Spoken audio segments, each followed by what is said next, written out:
Glória ao Evangelho, o Evangelho, o Evangelho, o Evangelho. O Evangelho da carne de Deus, do pão de Deus, do alimento de Deus, da vida de Deus. É o Evangelho da eternidade. E aí, me diga, olhe o tema que eu trouxe para você hoje. Eu quero ir direto a ele, tentar falar menos para poder ouvir mais. Viu? E aí uma lâmpada acendeu ali, fora da hora, alguém encostou no interruptor, e deve ter sido o Braulio que encostou no interruptor e a lâmpada acendeu. Mas eu espero que outra lâmpada acenda na mente e no coração de todo mundo. E você que está aqui, convide outras pessoas.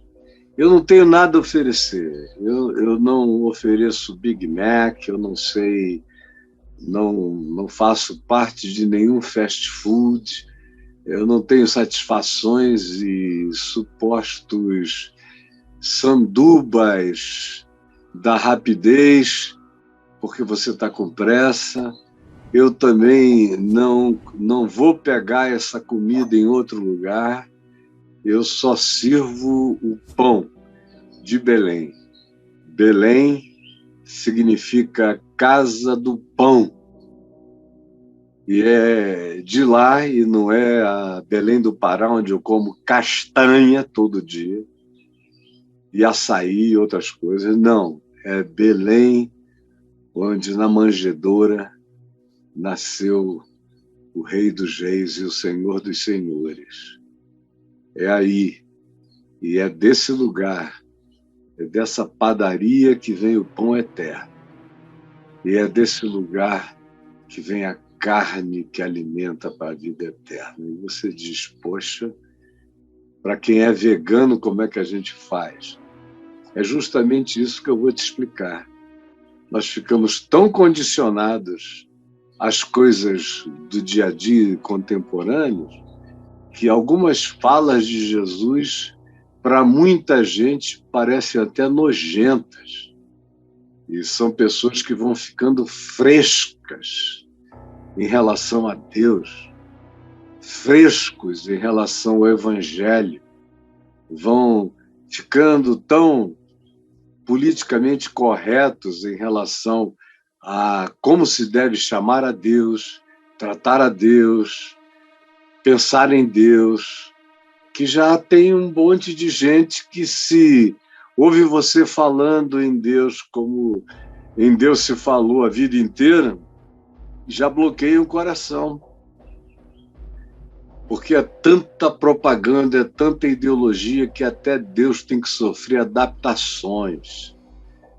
Então, se você tem um trauma com seu pai, você vai chamar Deus de deusa, de mãe, de minha divina feminina, qualquer outra coisa assim, porque chamar de pai, você não pode, seu pai é mau, os homens são maus. E aí tem um monte de coisas acontecendo assim.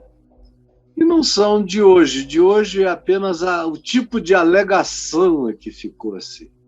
Mas no passado, meu Deus, o que eu já atendi de gente na minha vida, que chegava para mim e dizia, eu não consigo me ajoelhar e chamar a Deus de pai, porque me remete para o meu pai brutal que me estuprava, me violentava.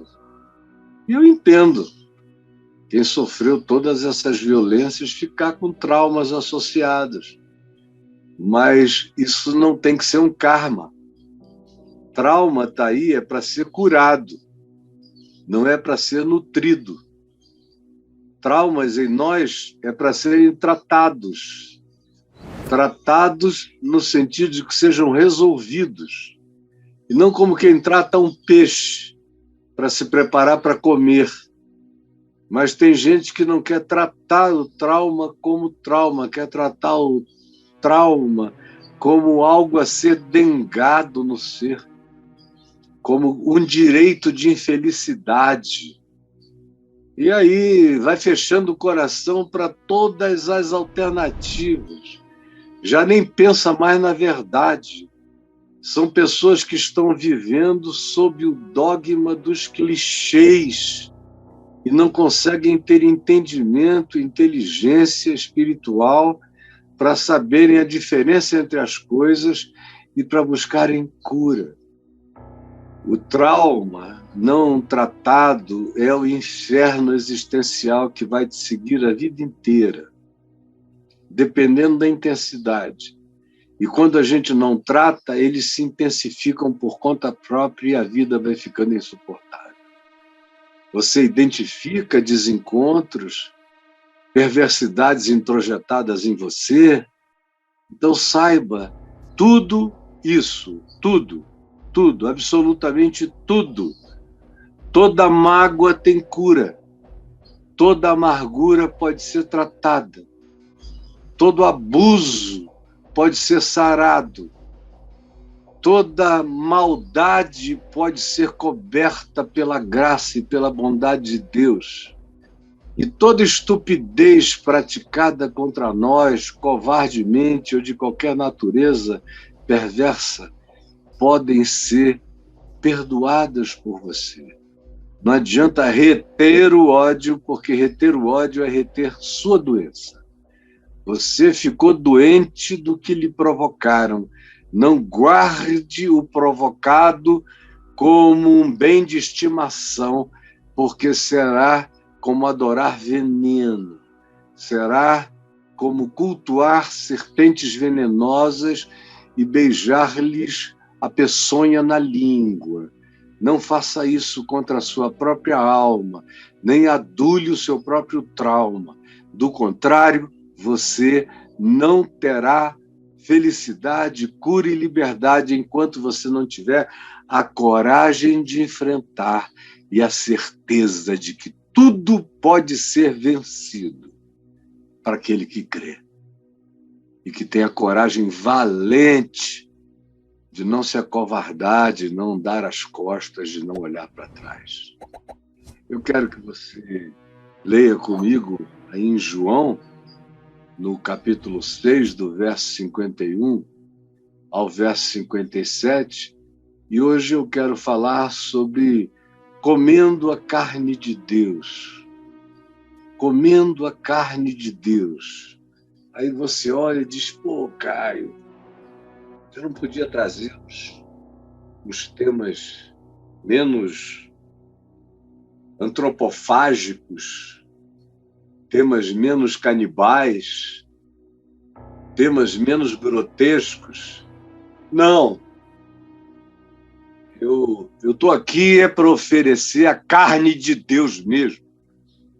E quem não quer se tornar um com Deus, com a carne de Deus, quem não quer se tornar um com a natureza de Deus,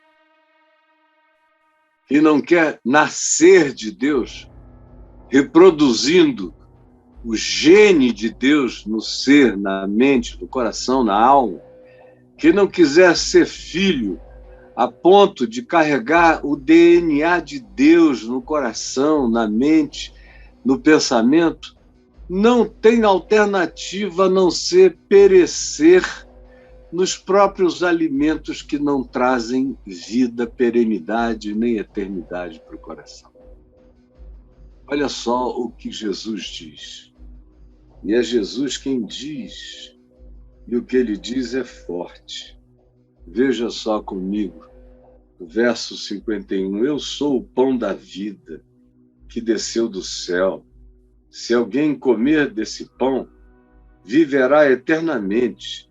E o pão que eu darei pela vida do mundo é a minha carne, é a minha vida, é o meu corpo, é o meu sangue, é o meu espírito, é a minha ânima, é o meu ânimo, é o meu ser, entregue pela vida do mundo, para que aquele que crê receba uma transfusão de sangue, uma transfusão de ser, uma transfusão de entidade para dentro da sua própria individualidade, formando a individuação de Deus em mim. Então, discutiam os judeus que estavam ali, dizendo: como pode este dar-nos a comer a sua própria carne? Como? Ele vai começar a fazer filé e dar para a gente?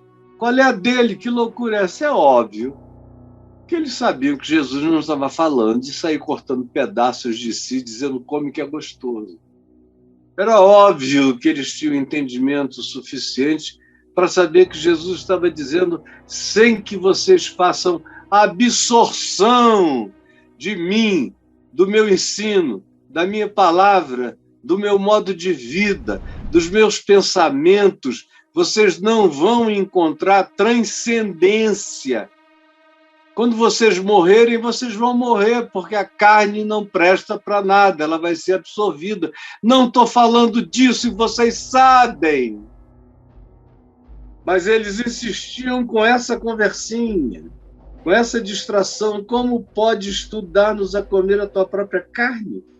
Respondeu-lhe Jesus: em verdade vos digo, se alguém não comer a minha carne, se não comerdes a carne do Filho do Homem, e não beberdes o seu sangue, nesse banquete antropofágico da salvação, não tereis vida em vós mesmos. Vocês serão só bonecos de carne, desempenhando funções no mecanismo solar.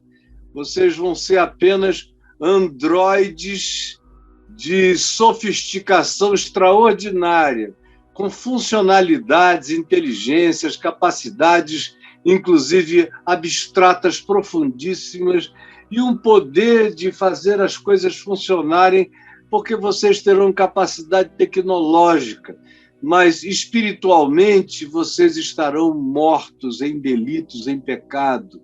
Vocês podem ser gente só do cérebro, podem ser gente só da inteligência, da mecânica neural, mas não terem transcendência eterna. Aquele que não come da minha carne, que não bebe do meu sangue, não transcende para sempre, ou seja, não tem a vida em si mesmo. Não tem. Na hora que esse complexo orgânico parar, você desaparece. Não tem transcendência, não tem vida eterna, não continua para sempre, não mergulha, tornando-se alguém absorvido pela natureza de Deus e revelando a sua verdadeira face, que deve ser como a face de Cristo. A minha vocação é me tornar completamente como Jesus, e é mais do que isso, é virar um Cristo glorificado. É isso que eu sou pela fé, e é isso que eu tomarei posse, é disso que tomarei posse, é isso que serei. E quem crê, toma posse da mesma realidade. Não, se vocês não comerem, vocês não vão ter vida. Quem comer a minha carne e beber o meu sangue tem a vida eterna. Tem. Não terá, já é habitado, já está nele. E a esse eu ressuscitarei no último dia, ele ganhará plenificações de um corpo glorificado. Quando chegar aquilo que Deus chamar de último dia para alguém, você vai passar da morte para a vida. E do corpo de morte para o corpo celestial. É a promessa de Jesus. Pois a minha carne é que é a verdadeira comida. E não é uma picanha de Deus, nem uma fraldinha, nem é o cupim de Cristo. É a carne do Evangelho. É a carne do perdão, é a carne do amor, é a carne da bondade, é a carne da misericórdia. É a carne da oração, é a carne da confiança, é a carne da fé, é o sangue da esperança, é o sangue do amor, é o sangue da misericórdia, da piedade, é o sangue da vida que se entrega, que se dá, é o sangue do altruísmo, é o sangue da alegria de servir, Quem comer a minha carne e beber o meu sangue vai provar o significado do que eu estou dizendo, em plenitude, porque esse permanece em mim e eu permaneço nele. Há uma transfusão de tudo que é meu para ele, e de tudo que é dele é transformado em mim. É desse processo que vem essa eclosão de divindade na gente, esse poder da vida eterna. Assim, portanto, como o Pai que vive me enviou, igualmente eu vivo pelo Pai.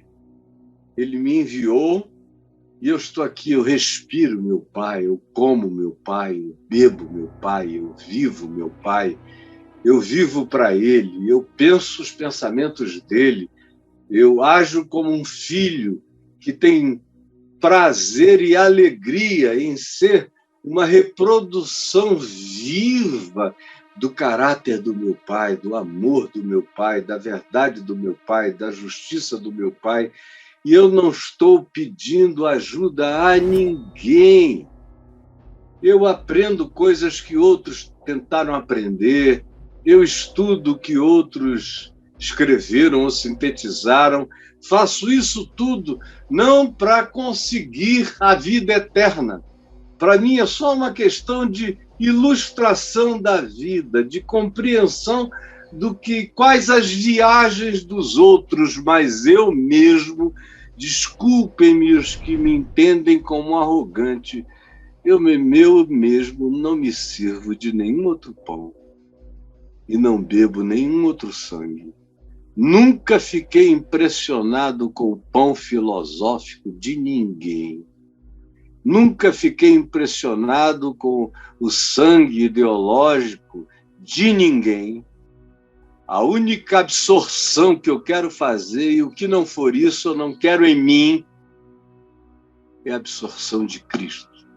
Eu estou aqui para ser um pequeno Cristo casado, pai de filhos, dos filhos que Deus me deu, dos netos que Deus me deu, amigo dos amigos e intercessor dos inimigos e intercessor dos que me amam e dos que me aborrecem. Eu estou aqui para viver com amor em favor de quem me quer bem e em favor de quem me quer mal. Eu estou aqui para não viver outra vida que não seja a vida de Deus em mim. Esse é o significado de comer a minha carne e beber o meu sangue. É se tornar um ente que absorveu Deus e que absorve todo dia mais, todo dia mais, todo dia mais. É mais o pensamento dele crescendo em mim e as minhas emoções vão sendo curadas pelo amor de Deus em mim.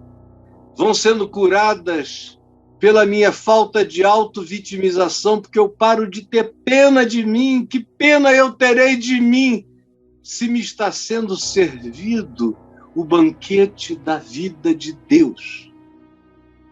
Que pena eu terei de mim se eu estou fazendo pela fé todo dia, pela obediência, pela prática e pela renúncia, e às vezes pela capacidade de ficar em silêncio e não discutir com a estupidez.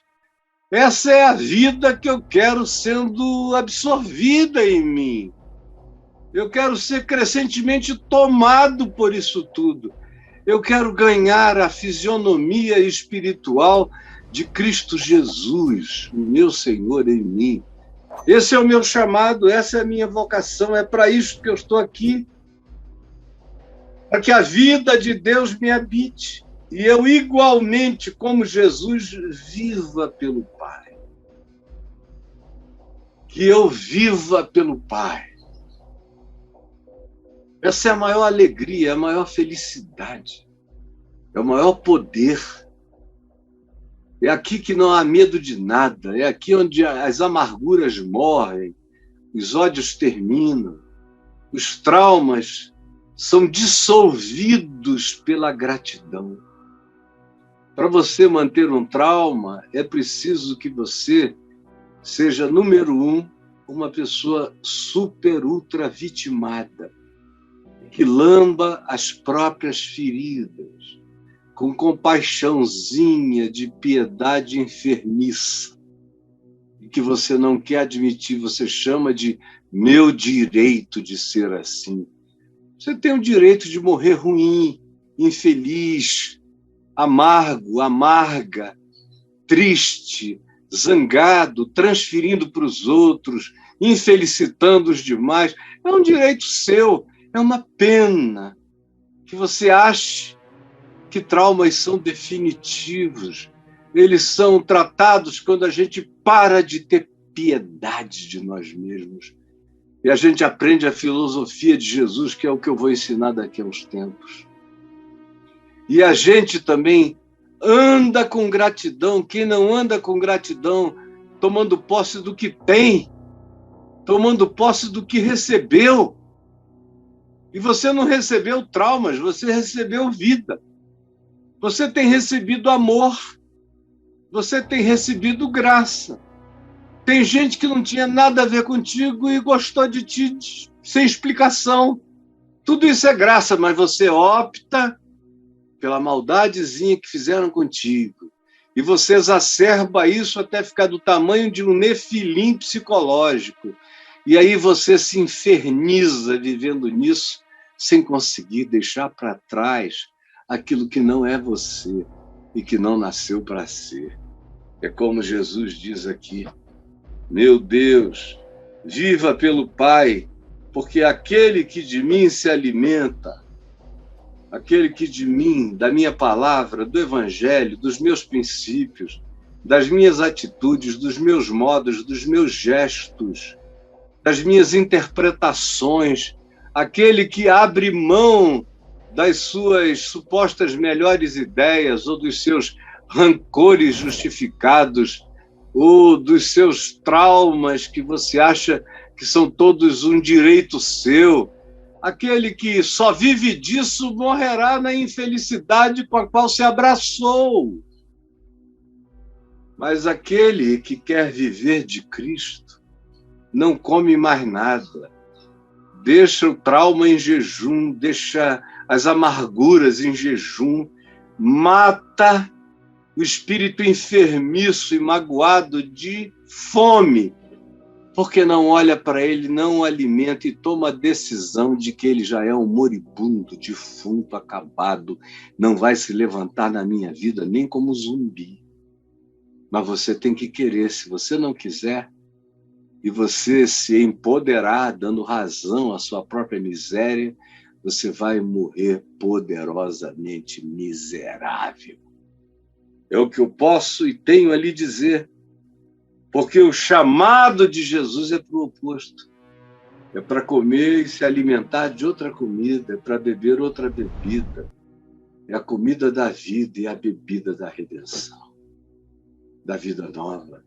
Aquele que de mim se alimenta, da minha palavra e do meu espírito, esse, por mim, viverá. E eu digo que este é o pão que desceu do céu. Pão que desceu do céu não é como aquele maná que caía no deserto e as pessoas comiam e depois morriam. Todo mundo que comeu daquele maná morreu. Como tem gente achando que algumas filosofias, alguns treinamentos, algumas outras coisas, algumas cartomancias, alguns esoterismos, algumas práticas e alguns exercícios repetidos, vão satisfazer você, mas em verdade eu te digo, você tem que tentar repetir todo dia, porque você nem consegue ir para a cama com a tranquilidade que você pensa que o seu exercício paralelo deu a você. Não deu, nunca deu a ninguém. Todos os grandes pensadores e desenvolvedores da humanidade, ou os grandes pensadores por exemplo, da filosofia ou da política, morreram em solidão agônica, a grande maioria, em vazio e medo, porque a vida de Deus não tinha sido absorvida, só comiam do maná, que dá para aguentar um dia. E amanhã já amanhece podre. Não é essa comida que sustenta o espírito, você entendeu? Não é dada por nenhum homem e nem vem de nenhuma mágica noturna. É algo que dura perenemente. E ele diz: este é o pão que desceu do céu, em nada semelhante a esses outros pães. Jesus é de uma megalomania que só cabe em Deus. Aqui ele diz: olha, quem não comer do meu pão não tem maná que dê jeito, não tem lei, não tem Moisés, não tem Velho Testamento, não tem sustento religioso ou psicológico ou filosófico que aguente. Nada se sustenta nem para o dia seguinte. Eu vim para que você, no entanto, não seja o cara da pílula do dia seguinte.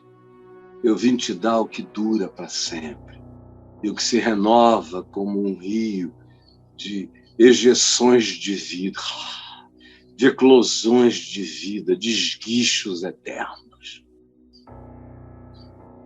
E é para aquele que come e bebe de mim. É isso que eu vim dar. E não tem nada a ver com essas soluções paliativas. Se você quiser, porque você acha as soluções paliativas cutis, da hora, da moda, vá lá, meu filho, minha filha. Mas saiba que você vai voltar em angústia. Quando você me diz que está melhor, eu só vejo a tua agonia cada vez mais claramente e a tua infelicidade. Não se engane. Este é o pão que desceu do céu, em nada semelhante àquele que os vossos pais comeram. E contudo morreram. Quem comer este pão viverá eternamente. Quem comer essa palavra viverá eternamente. E eu tenho acompanhado muitas e muitas vidas que comeram esse pão e beberam essa carne do Evangelho, da vida de Cristo. E eu vi como eles partiram com a cara em glória, com o espírito arrebatado, com a alma feliz e regozijada, com aquela certeza de que entregou a vida à única opção que seja de fato caminho, verdade e vida, sem palhaçada e sem brincadeira. Jesus tem tanta gente linda, querida, decepcionada com o evangelho dos homens, com o evangelho da igreja, com o evangelho do cristianismo, com essas falácias todas pronunciadas em teu nome, como tu mesmo disseste, pois todos quantos vieram antes de mim eram ladrões e salteadores. E nessa lista tu puseste todos os que vieram antes e todos os que vieram depois, querendo oferecer alternativas que não curam, salvações que não salvam, pacificações que não se transformam em serenidade eterna e mansa no coração. Por favor, abre o entendimento, só o teu espírito para abrir o entendimento, porque a maioria fica acostumada. Até aqueles mais próximos da gente se acostumam. Até aqueles que deveriam saber, dado ao tempo decorrido, todas as coisas e tomarem proveito delas em partido próprio, como benefício pessoal, e não tomam, e vivem infelizes numa busca desnecessária, porque já está tudo feito, pago e consumado.